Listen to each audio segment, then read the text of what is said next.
Camera କଲ୍ରେ ଗଲେ ମୁଁ କେଉଁଠି କ'ଣ କରୁଛି ସେଇଟା ମୁଁ ଦେଖାଉଛି।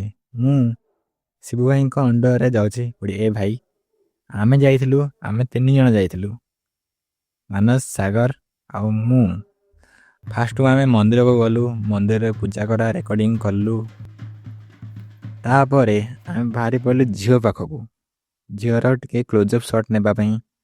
ସେଠି ଆଉଥରେ ଗଲା ପରେ ଆମେ ଦେଖିଲୁ ଟିକେ ଚାର୍ଜ ସଜାଇଥିଲା, ସେ ଚାର୍ଜ ଟିକେ ବସେଇଦେଲୁ କ୍ୟାମେରା। ତାପରେ ସେଇଠୁ ସରିଲା ପରେ ରାତିକି ଆସିଲା ପରେ ପୁଅ ପାଖକୁ ଏଇଠି ଆଉଥରେ ବାହାଘର ପ୍ରୋସେସନ୍ର ରେକର୍ଡ଼ିଂ ଚାଲୁ କରିଦେଲୁ। ବହୁତ ସାରା ଡାନ୍ସ ରେକର୍ଡ଼ିଂ ହେଲା ପରେ କ୍ୟାମେରା ଚାର୍ଜ ବି ଟିକେ କମ୍ ଥିଲା। ବେଦି ପାଖକୁ ଆସିକି ଟିକେ ଚାର୍ଜ ବସେଇଦେଲି। ଗୋଟିଏ ଏଟା ରହିଲା ବେଦି, ତ ଆଉଥରେ ଡିଜେ ପାଖକୁ ଯିବାକୁ ପଡ଼ିବ। ପୁଣି ଆସିଲୁ ଏଠି ଡିଜେ ପାଖରେ ଆଉ ଟିକେ ରେକର୍ଡ଼ିଂ ହାଲକା ଟିକେ କରିଦେଲୁ।